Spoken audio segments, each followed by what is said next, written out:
Alors aujourd'hui, j'ai envie de vous parler d'un truc qui commence à me foutre les boulasses. Je n'arrête pas de voir de vieux nutritionnistes super connus, ils sont médecins alors forcément, et ils disent d'énormes conneries. C'est-à-dire que le McDo, c'est super bon pour la santé, les légumes, oh, c'est pas très bon, c'est dangereux d'être végétarien, mais enfin, de quoi on parle? Et ils nous disent même qu'il faut pas manger entre les repas. Alors moi aujourd'hui, je vais vous expliquer pourquoi il est indispensable pour être en bonne santé de manger entre les repas et pourquoi manger entre les repas va vous permettre de vous affûter et de maigrir. Je vous explique pourquoi? Allez, suivez-moi.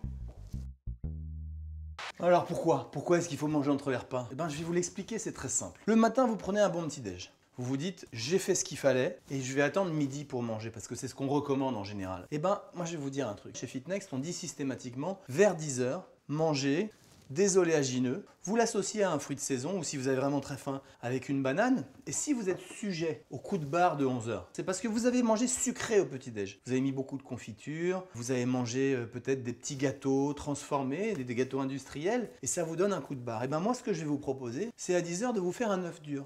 Il va augmenter votre production d'adrénaline. Cette production d'adrénaline va vous permettre, de maintenir une vigilance constante, et puis l'œuf, il est très rassasiant. Si vous l'associez avec les oléagineux, une banane, une pomme, là, vous allez être calé vers 10-11 h. Et si vous êtes calé vers 10-11 h, quand vous arrivez à 13 h à table, eh ben, vous n'êtes pas affamé. Et si vous n'êtes pas affamé, qu'est-ce qui se passe? Dites-le moi, qu'est-ce qui se passe? Eh ben, on a envie de prendre soin de soi. On a envie de manger les bonnes choses, des choses saines. On ne va pas se venger sur des frites, on ne va pas se venger sur des gâteaux apéro. On a envie de prendre soin de soi, donc on mange sain et on rentre dans un cercle vertueux. Et de la même manière, pourquoi est-ce que tout le temps je vous demande à 16 h de vous faire une belle collation? Parce que cette collation, elle est de la même façon indispensable. Parce que le moment où vous allez commencer à avoir faim vers 18-19 h, c'est juste avant d'arriver à table. Et plus longtemps vous aurez laissé passer du temps entre ces deux repas, plus vous allez avoir envie de faire gras, de manger des trucs sucrés, gras, salés, qui vont avoir des conséquences délétères sur votre organisme. Ça, c'est le premier point. Donc de la même façon, à 16 h, vous mangez des oléagineux, un fruit de saison. Vous pouvez y intégrer aussi dans cette collation de 16 h un bon carré de chocolat à 80 % de cacao, en regardant toujours la teneur en sucre pour 100 g.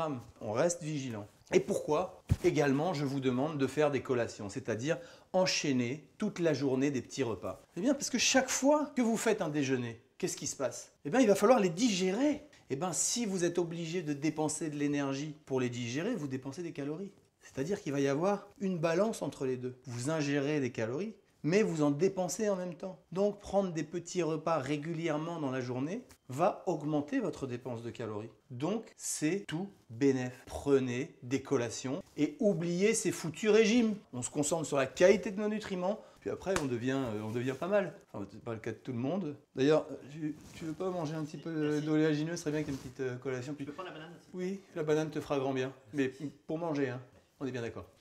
Bon alors maintenant que vous savez ce qu'il faut manger, vous avez compris que c'est indispensable de faire ces foutues collations. Est-ce que vous allez enfin me faire confiance? Vous savez que je vous dis tout le temps la vérité. J'enquête pour que vous sachiez ce qui est bon pour vous. Alors maintenant, faites-moi plaisir. Quand vous voyez un médecin nutritionniste qui a un ventre comme ça, à vous donner des conseils qu'ils n'appliquent pas pour eux-mêmes, eh bien arrêtez de leur faire confiance. Faites-moi confiance et croyez-moi, on s'en reparle dans quelques semaines, je suis sûr qu'on sera en super forme.